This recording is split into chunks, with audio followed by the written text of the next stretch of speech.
Okay. All right. So anyway, so this will give you a description. Basically, analytical, very deep and thoughtful, serious and purposeful, set very high standards. Okay. Driver, dynamic and active personality, confidence, they gravitate towards leadership positions, amiable, I can't remember if amiable or expressive was the highest, but I have never been accused of being an introvert. So, let's see, what did I just say? Amiable, patient and well-balanced. Not for me. They're quiet. Who wrote this? Sympathetic, kind, and inoffensive. Amiables do not like to offend people. Now, can that be a help or a hindrance, being a CASA? Both. That's right. Absolutely. And then expressive, we call the expressive the social specialist because they love to have fun. That's definitely me and a lot of you in here. So Joyce will be passing these out. That'll give you an idea of who you are personality-wise according to this test. And then, again, we'll have your supervisor's personality as well. And as a matter of fact, I think I'll just shoot those to all of y'all so you can get to know our staff a little bit better. You should be meeting all of them. And it's really about communication styles, how people communicate, how they act in a lot of different situations. So if you've got those finished, if you'll just hand them to me, I'll compile all those. Okay, yeah, front and back. Thank you, sir. And if you will, make sure your name's on it and I can read it, is even better. I get to know everybody's signature. I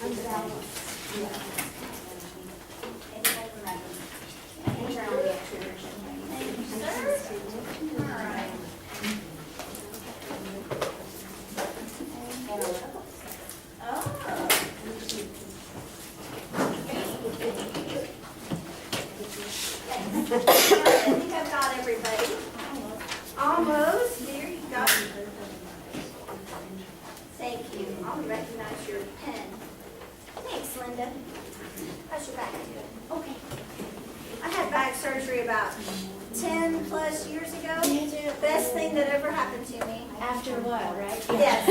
Yeah, I'm waiting for that. the recovery is something else. But yeah, I had emergency surgery actually. I had a disc bulge and I went numb from here down. Yeah, he said, we're having surgery today. All right, so let's get going here. So we're going to talk about the child abuse, history of child abuse, child welfare laws. It's really exciting stuff.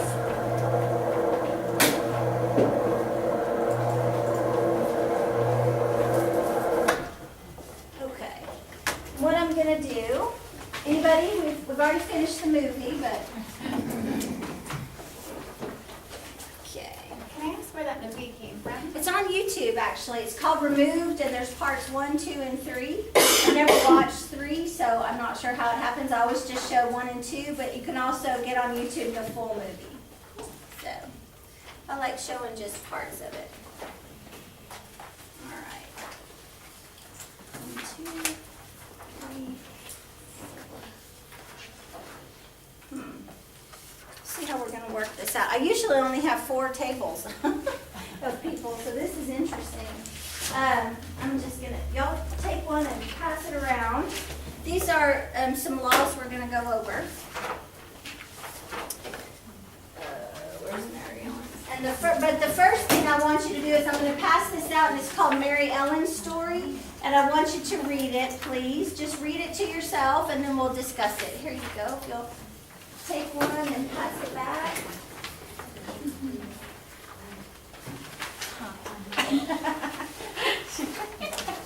I didn't realize that this was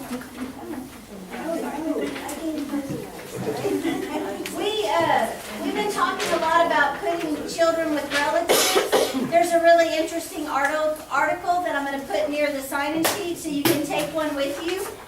Remember, a lot of you, I don't know if I told everybody, you have to have 12 hours, thank you, of continuing education, right, as a CASA. So if you read that, I'll give you 30 minutes of continuing education time, and I promise it'll take like 5 minutes. Okay, and if you haven't signed in, please check the sign-in sheet before you leave. Thank you, Tricia. Anybody need, you got Mary Ellen's story? Okay, if y'all would just read Mary Ellen's story to yourself. Sure. Thank you, Tricia.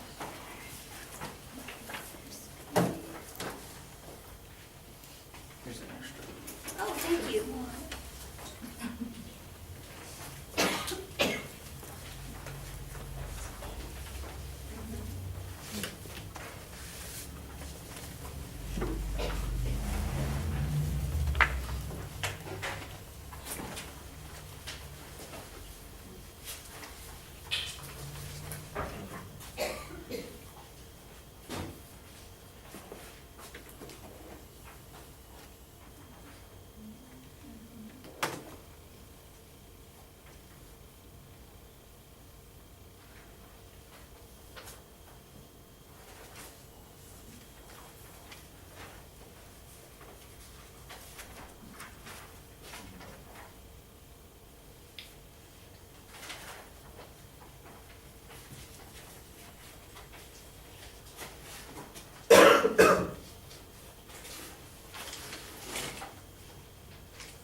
Oh, I think it was only supposed to be Mary Ellen's story on the front. Sorry if the thing is two-sided, don't worry about the back.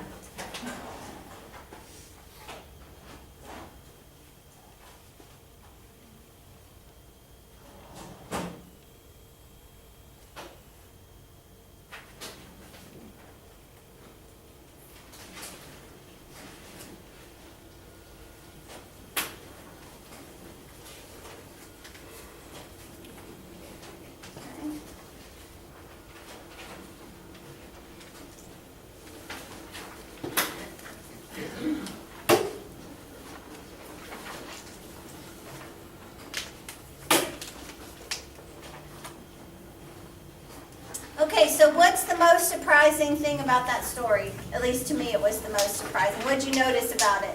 That there was cruelty to animals before. That's right, a society to protect animals before children. It really surprised me the first time I read that. So that's in 1874. So has child abuse been happening for a long time? Absolutely. And you hear people say, well, it wasn't like that when I grew up, right? Or the good old days, right? But if it was happening in 1874, it's been happening all along. And again, when we go back to minimum sufficient level of care, remember it's societal standards and community standards as well. And so our communities have been changing over time as to what's acceptable and what's not acceptable. So in 1874, we see that Mary Ellen happens. I think it's 1875, then we have the Society to Protect Children. Okay, it's not until 1938 that we have a Fair Labor Standards Act that helps to protect children in the workplace. Children were often, not only did they work outdoor in the farms and all of that, but small children were also in factories and other places because they had small hands and they could do delicate work. And so not till 1938 do we have things that like children have to go to school. They can only work a certain number of hours a day, those kinds of things. And it's not until 1965 in the United States that we had mandatory child abuse reporting laws. Isn't that amazing? 1965 is when we had mandated reporter laws across the nation. So I handed you all the federal and what are they? Federal child welfare laws, abuse and neglect laws. So what I want to do is have we have 5 tables. Trying to think how we'll divide it up. May I see yours, please, Cindy? Let's have this table do the 1974 Child Abuse Prevention and Treatment Act. Robbie, your table will do the Indian Child Welfare Act, which is really important. We need to pay attention to that. Oh, I need this. Okay, Anthony, you and your group do the 1980 Adoption Assistance and Child Welfare Act. And Sandra, you guys do Indian Child Protection, Family Violence, as well as Multi-Ethnic Placement Act. We don't really need, we talked about the court improvement. They went from a short amount of time in care to, a longer amount of time in care to those short deadlines. And then I have one more table left in the back. Eleanor, your table do the Adoption and Safe Families Act of 1977. What I want you to do is discuss it at your table. Then pick a reporter from your table or a secretary, if you will, to write down the important things about it, and then we'll share it with the group. Okay? So y'all can just come up here and get it's sticky paper, so just get one and we'll use this up here. Oh, thank you. Okay. Did everybody get a personality information? Okay. If not, you guys didn't, okay, because we didn't have all the copies apparently. There you go. Anybody else? Okay. So if y'all get together as a group, read those, discuss them amongst yourselves. I'm going to give you about 5 or 10 minutes to do that. Write the important stuff on the sticky note, the large flip chart paper, and then be ready to share it with the group. Okay? There you go. Somebody else. Thank you, Tricia.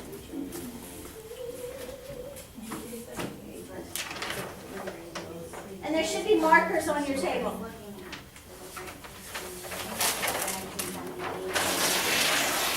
Here's a piece of paper for you guys. Sticky on the top, watch out.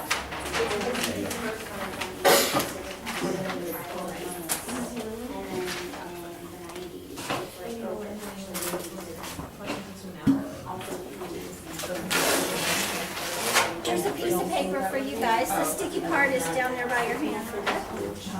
And whoever you want to write it, you write it.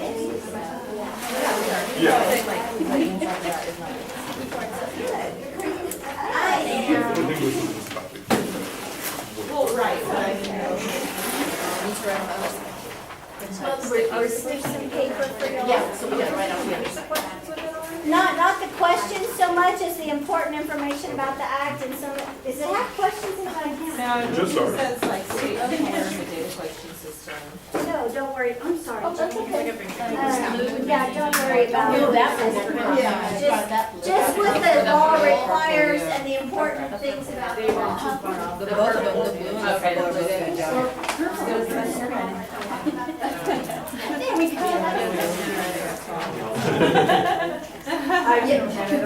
Okay. I'm sorry, I ripped it. The salient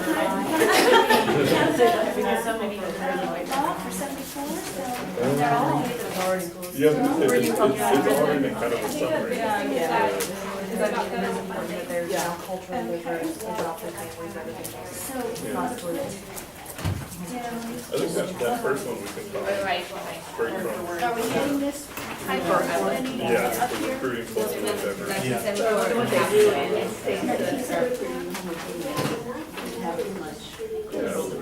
I'm sure there's no other option. Yeah. Mine, Spell it out for everybody. Now, y'all can yeah, just. my understanding of this is basically having the diversity be representative of the population. A homogeneous population. Sticky part is not helping. Yeah. It's just like.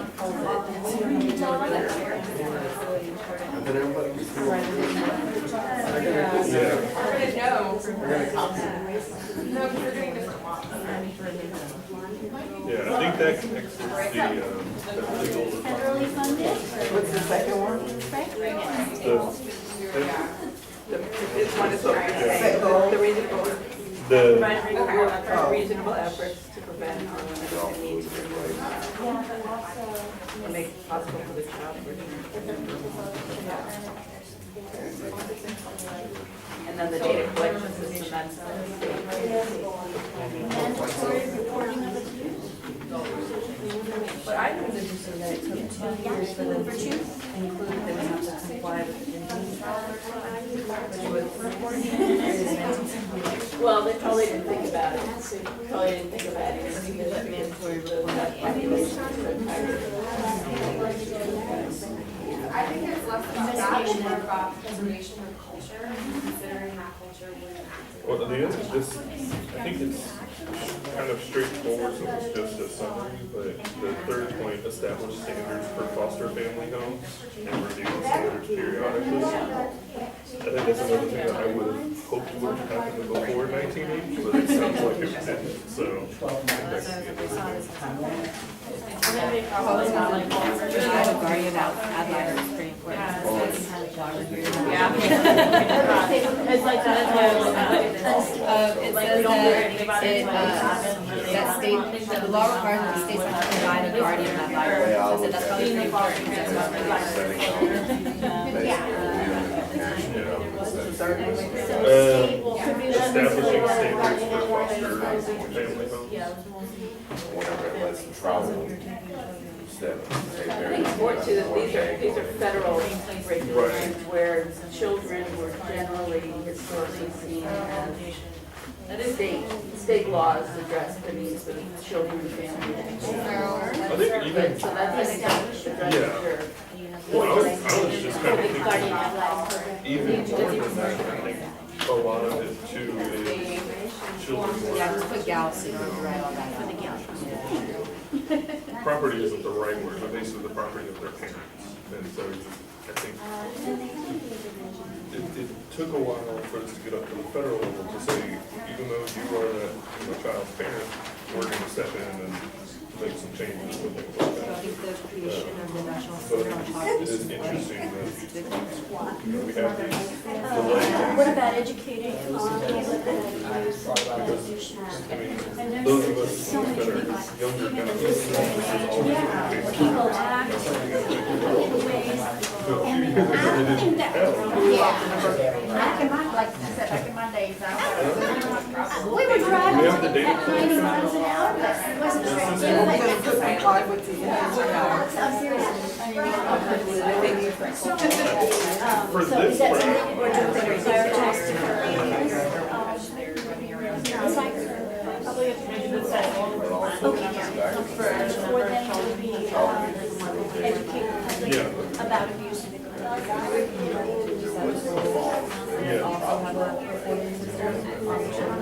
I know, I know.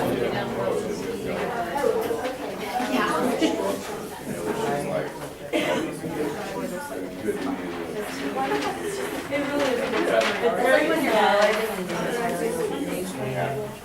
I thought it was already kind of like I'm sure the actual law. Oh, yeah.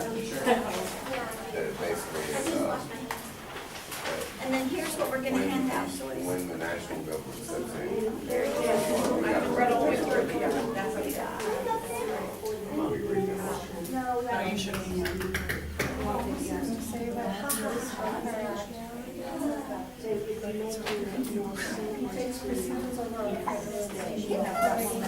Yeah. Okay, Quinn is with us. And I get to hold her while nobody else gets to hold her. She's so sweet. Are y'all almost ready? Still writing? still right a little bit. Okay, go, give you about 2 more minutes. Oh, I did something with my teeth. Here it is. She's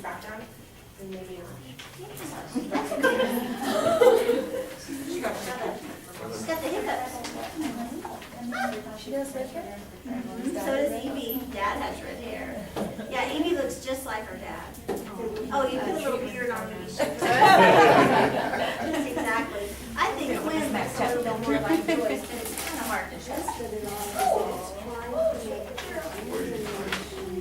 All right. I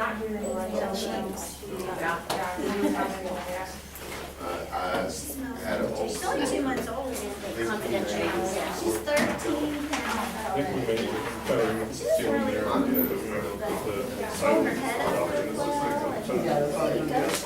It's possible, I would prefer a one-time on the Give me just a few minutes. Okay. Yeah, I'll let you know. Okay, are we just about ready? Yes? Okay, I know people are still writing, so we'll, if y'all could, just give you, let's start, who has the first one? Oh. We do. We do. Okay, but we have a paper that it's written on, so we'll start back here at, this table with Jennifer. And it's up on the wall right behind her, I think. Everybody's stuck to 1907 Adoption and Safe Families Act. And it's basically what was mentioned earlier as the number one goal for children, which is a safe, permanent placement as soon as possible. Great.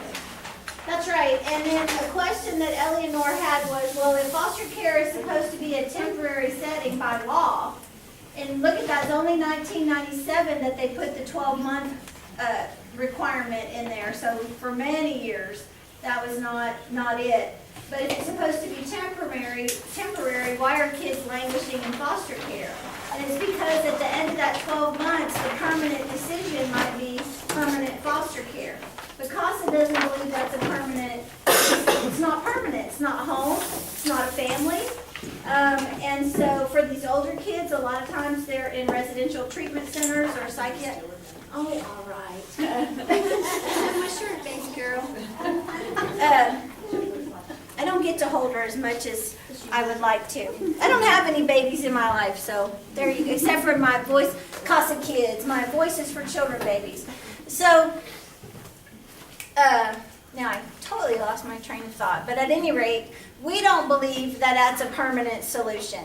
And so we have CASA volunteers and have always had CASA volunteers on permanent managing conservative. Yeah, it doesn't like to stick to the brick, but it'll be all right.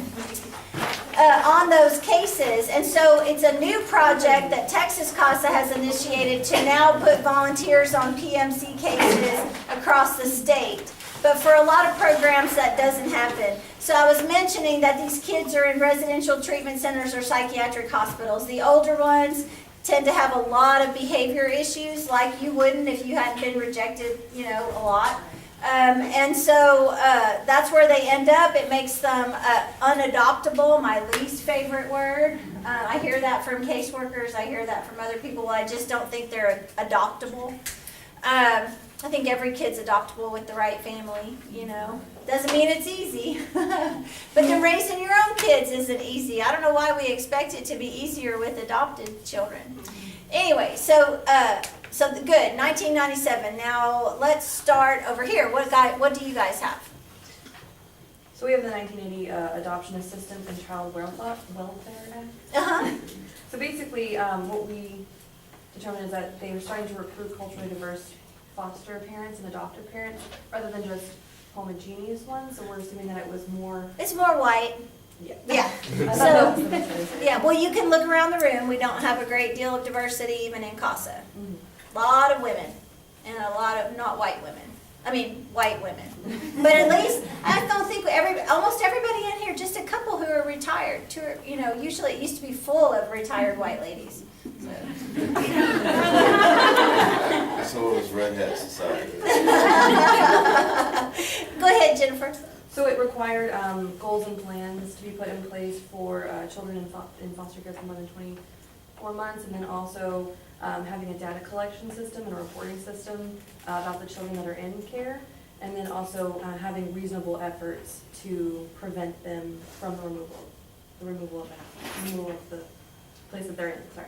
Great. So what you guys need to know is that children of color are overrepresented in the foster care system. They make up about 80% of the kids in care, and you can imagine Black and Hispanic populations together don't make up 80% of the population, right? So they're really overrepresented. So it's really important for us to have volunteers that reflect our kids. 50% of our kids are male. So we are, of the 109 active advocates, we have 21 men. So I'm glad to see we'll add 4 more. That'll be excellent. And then also, of them, I think I have right now 1 African American volunteer, and Trish, how many people who identify as Hispanic? Would you say like 4? 4. Yeah. Okay, so we're working on our diversity, but it's a challenge. It's a real challenge. Okay, you guys go next, Sarah. Vivi, are you gonna read it? The 1978 Child Welfare Act. So this one really just kind of focused more on, making sure that children, that were Native children, essentially had roots, had connection to their roots. We were kind of discussing, if you're looking at the timeline, 1978, that's not too far from when children were still being removed from their homes, being put into schools, and were no longer allowed to speak the language, or was being cut, or they were completely being removed from their families. Right. So this is really just putting in the effort to making sure that they have their rights to their language, their culture, and that, who was it? Yeah, it was designed to implement the federal government's trust responsibilities of the nation by protecting and preserving the bond between Indian children and their tribe and culture. That's right. And so what was happening at that time and earlier in our in the 20th century was Indian children or Native children were being taken from their tribes, put into schools, boarding schools, not allowed to speak their native language. There was even a group of people who would take them in and adopt them, and you read things like he'd been in our house so long his skin was getting just all kinds of things dealing with that. Okay, you guys had MIPA, you guys did Multi-Ethnic Placement Act as well? Okay. Yeah. Oh, and then, so we had a couple more. We had like the 1990 Indian Child Protection and Family Violence Prevention Act. So we were discussing as far as like the kind of the switch from the 1978 Act. This was not necessarily focused on like the cultural aspect, but more kind of making the laws on tribal land not laws on tribal lands, but kind of almost having them a little bit more parallel to what we have here. And then it provided more funding for prevention and treatment programs on tribal land. And then we also have the 1994 Multi-Ethnic Placement Act. And so what we were kind of saying is that it really put more effort into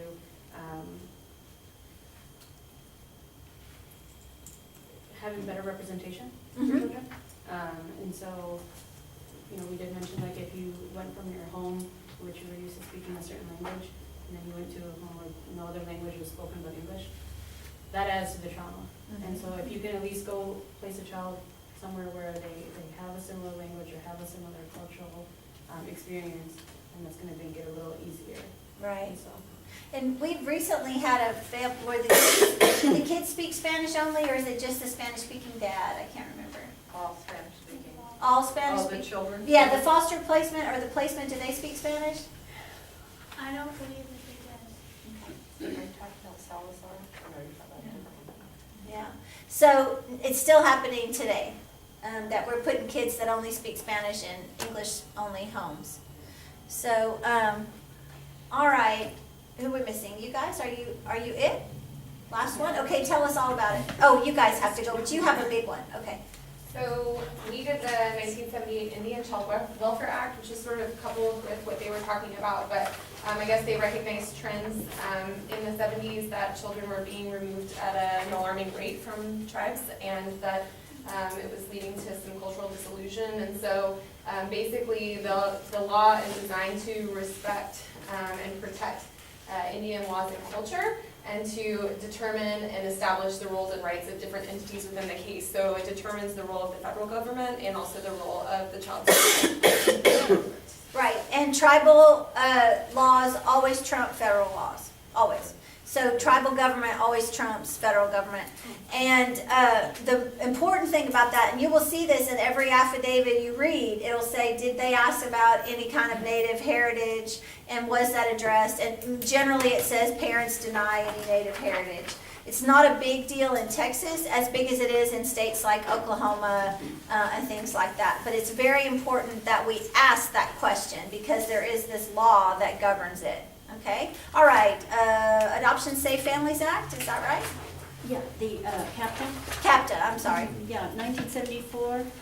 This created it's the Child Abuse Prevention and Treatment Act, CAPTA, and it created the National Center on Child Abuse and Neglect, and it provided federal funds for states to establish special programs for victims of child abuse and neglect. Part of this law required that states then have child abuse and neglect reporting laws, instigate investigative reports of abuse and neglect, educate the public about abuse and neglect, what constituted that, provided, which is appropriate for us, provide a guardian ad litem to every abused or neglected child whose case resulted in a judicial proceeding, and then introduced or underscored rather the concept of confidentiality for Child Protective Services records. Great.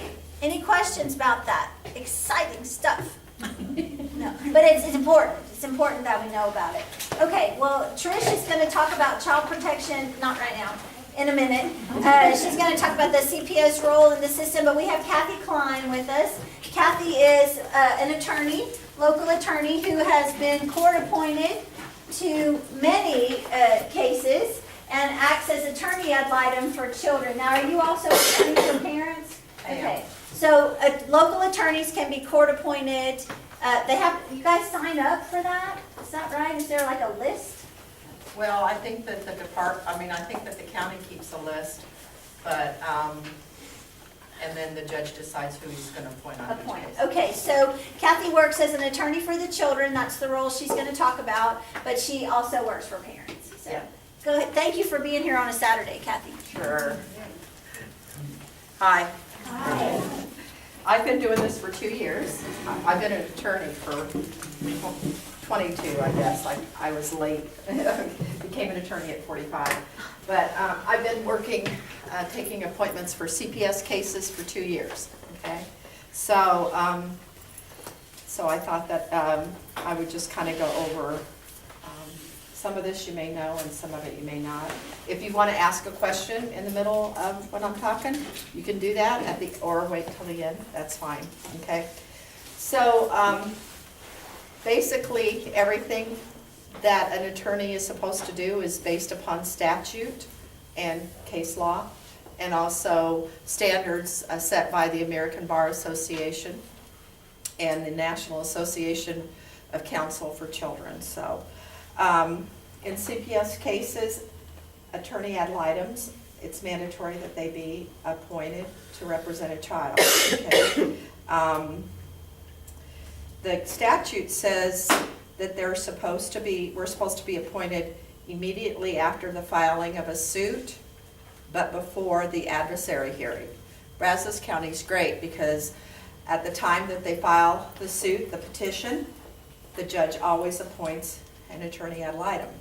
Interestingly enough, in some counties, they appoint them at the adversary hearing, which I find very troubling because how do you prepare for that adversary hearing if you're appointed right then, given the affidavit, given everything, and you don't have time to talk to your client, you don't have time to maybe talk to any potential witnesses, and so we're lucky in Brazos County, okay?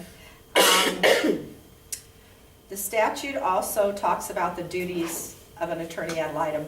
I'm amazed in sitting here listening to you all, and I asked Tricia how many hours you all have, and you said 33 hours, right? Okay. In classroom. In classroom. Attorneys are required to have 3 hours of continuing legal education that address abused children. 3 hours every year. So I'm amazed because I've been doing this for 2 years and I take advantage of everything that comes up. You know, I've done online, I've gone to conferences, but if you only have to do 3 hours, you know, God help you. You know, I was standing here thinking, I think attorneys ought to go and do CASA training because I think we would learn a lot that, you know, that I'm just, after 2 years, I'm still learning. So, so anyway, our main duty is to represent the position of the child. So basically what the statute says is we're to develop a relationship with the child, an attorney-client relationship with the child, and whatever that child wants is what we have to present to the court, okay? If the child's old enough to be able to, and mature enough to be able to formulate their opinion about what they want. So for instance, I have a 6-year-old in one of my cases, has gone through a lot of abuse in the home. She wanted to go home, and that's her position. So that has to be my position. And that's where my relationship with CASA has become so important, because you all have to, your job is to present what's in the best interest of the child. So sometimes I'm in a situation where I'm representing a child and I'm like, oh my gosh, you know, but that's my job. And so I can tell you how I work is, as much as possible, I get to know the CASAs. I work with the CASAs. I consider your job one of the most valuable jobs. I'm amazed. I mean, I don't know what I thought at first. I guess I thought that all CASAs were, you know, retired or something. Then I find out that they work full time, and then I read their reports and they put in 30 hours, you know, from one hearing to the next or whatever on a case, and I get amazed, because I think that you all do such an amazing job and a valuable job. So, so anyway, where it becomes different is if the child is too young and the child is not verbal, or, you know, they're so little, I want mommy, that kind of thing, but they don't understand the case. Then the attorney can look at what's in the best interest of the child. But even then, you have to be careful, because you have to kind of look and see what kind of a bond does this child have with their parent. Would this child really kind of want to go home? But for the most part, when they're babies, you know, attorney can decide what's in the best interest of the child. Some counties appoint attorneys to be both attorney ad litem and guardian ad litem.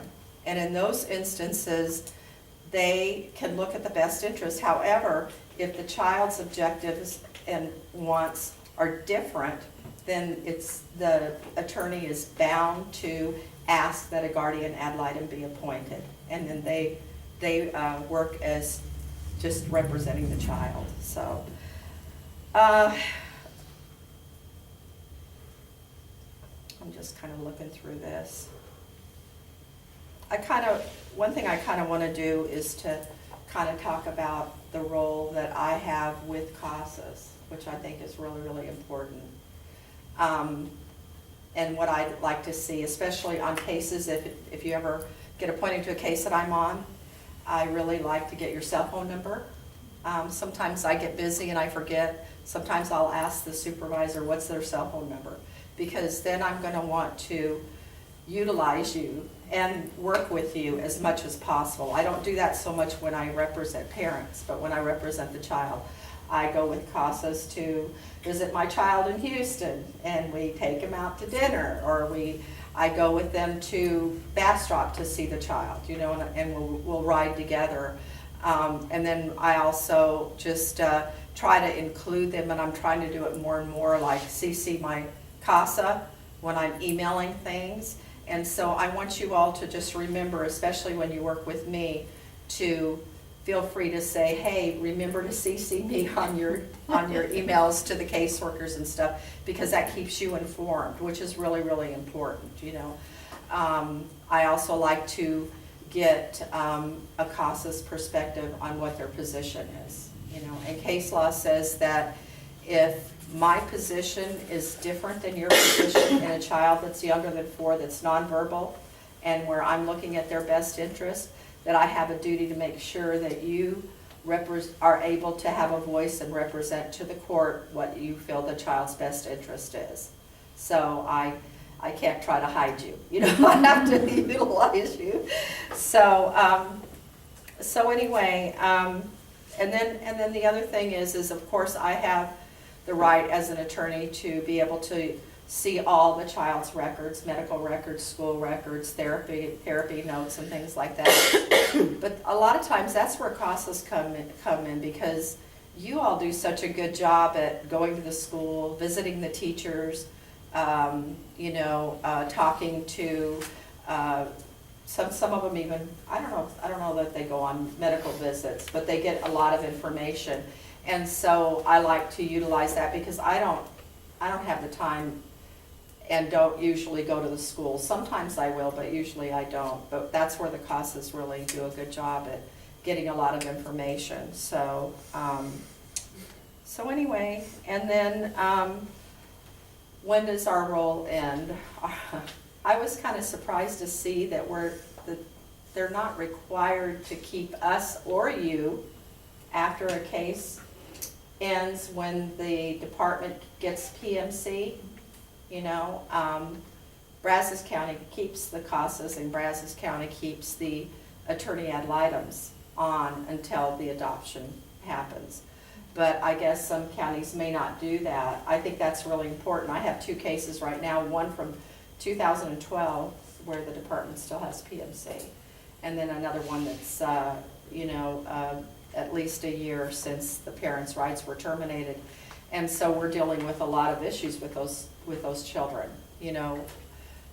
Maybe family members aren't working out, the placement's not working out, and it's important that the child has an attorney that's going to be able to talk to the court and tell the court what they think should happen to the children. So anyway, that's kind of it. I don't know if you all have any questions. I know that was quick and. No, that's good. Good information. What questions do you guys have for Kathy? How many of those cases have you been involved in that you had to take over a child? Where they're real young? Yes. Quite a few, actually. I think right now I have a caseload right now about 20, a little over 20, which is tremendous, which is a lot. I'm supposed to be semi-retired, but it doesn't look like that.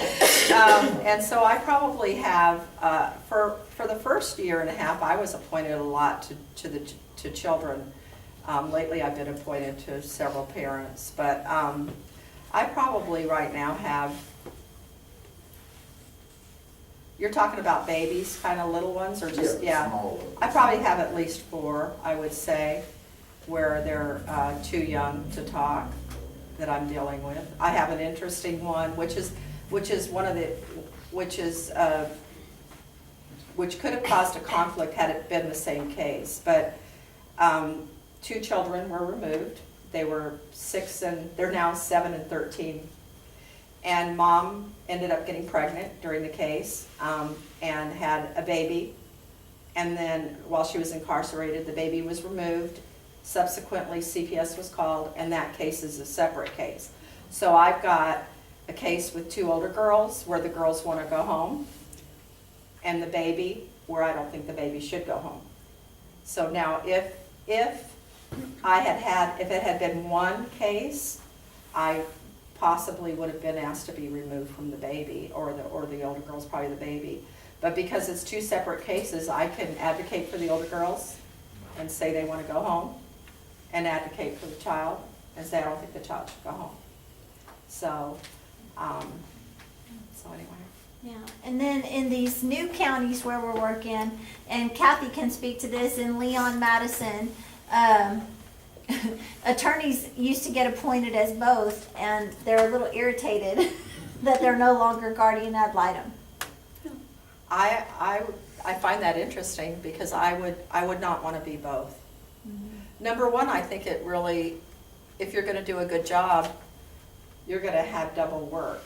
Because if you're going to be guardian ad litem and attorney ad litem, you really should be doing a lot of the things that you guys do, like go to the school. Well, you could also conceivably have a conflict of interest. If you're Very supposed- often. If you're supposed to basically represent an older child's wish to go home. Yes. And then in your investigations, you see, oh, no way.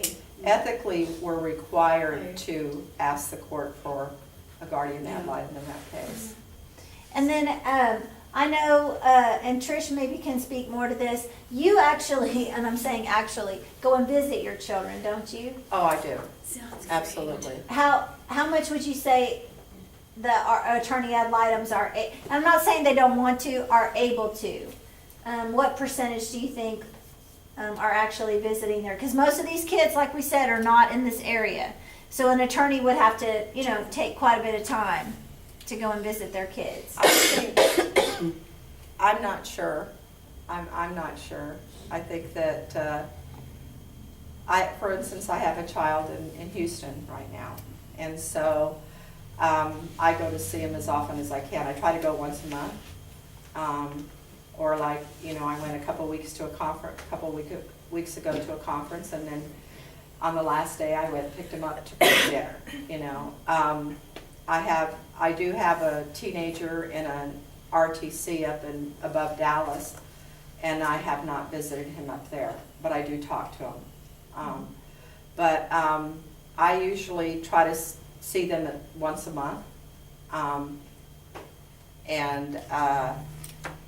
If they're babies, and I get to know the foster parents really, really well, sometimes I won't see them once a month, but I'll at least talk to the foster parents at least once a month to see how they're doing. Okay. Yes, Lindsay. Are you limited as to how many cases you're appointed to? Like, I wish. Apparently not. No, I'm not. And interestingly enough, I only do CPS work. Because I really retired and then just thought, I'll just do this on the side. It's kind of something to do. But there are, I would say that I'm probably the only attorney in Brazos County that only does CPS. All the other ones do criminal work or family law work and have probably the same kind of caseload I do. So I don't know how they do it. And some of them do pretty well, and then some of them don't. And I've actually had words with a couple of them because I think it's really important. I think sometimes, and this is where you guys are so important, because sometimes if they're just doing it and they're doing criminal work and other work, then they kind of just go, oh, okay, well, when you have a criminal case or you have a family law, a divorce, you prepare the docs and then you wait for a hearing, and that's kind of what they do, and they really don't become involved. And they'll get to court and they'll say, oh, I didn't even know my guy was in jail, or oh, I haven't seen the kids, and they don't realize that, like I told one attorney, these are people's lives you're dealing with. This is not just some divorce case, which is important, but it's very, very different. So this is kind of for me, 22, I might have 22 now. To me, that's a lot. That's a lot for me to do, and if that's the only thing I do, so I can't imagine if I had something else to do. When you mentioned that you are an attorney for parents also, now is that something that you're court appointed to, or is that something that you hire on privately?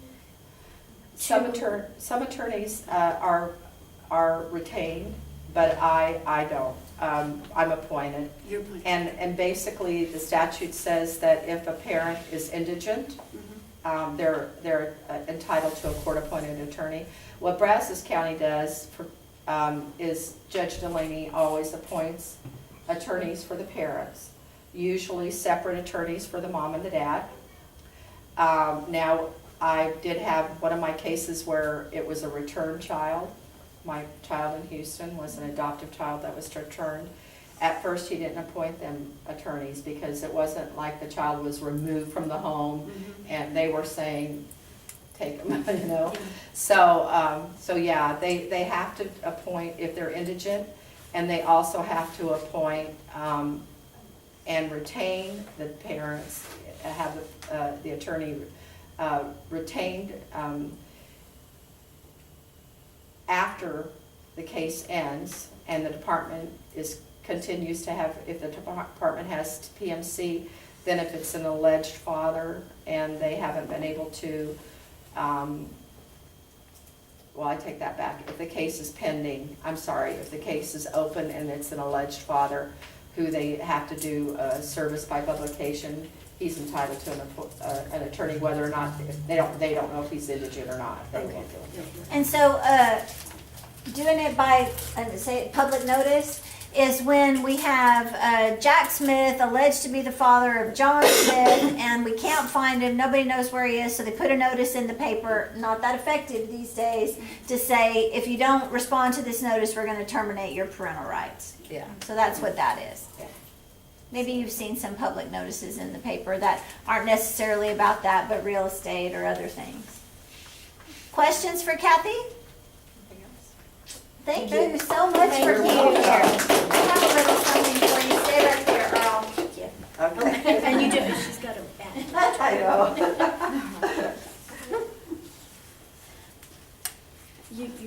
I won't say which county, but it's wonderful how much you do, because I had an attorney once, assigned, and the only day he ever met to discuss anything, and never ever met the child, was the day of the hearing. So, thanks for popping in to help. Oh. You're welcome. Thanks for coming, and I'll see you in a couple weeks. Yes. And I got your email. Thank you very much. Yes. All right. So, Thank you. all right, thanks, Kathy. So Tricia's going to talk about the role of CPS, and then hopefully our new ADA Assistant District Attorney for CPS, I don't know, was busy this weekend moving to town from Palestine, where he's coming from. His first day on the job is Monday. So I'm going to try to work him in during training as well, so we can hear his perspective. But Tricia will talk about what the role of CPS is in this whole thing. So we already talked about what happens to bring the child or children into care. At that point, so there's different departments within CPS. The investigators are the ones that are there at the beginning. They're at the removal, they show up for the adversary.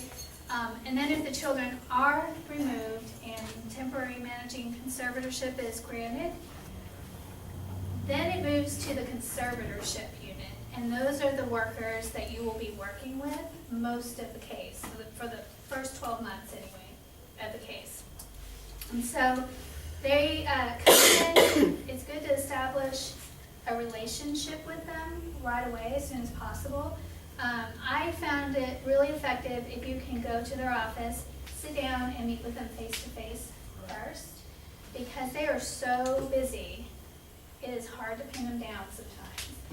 But if they know who you are, they have a relationship with you, they're a little bit more responsive. And like Kate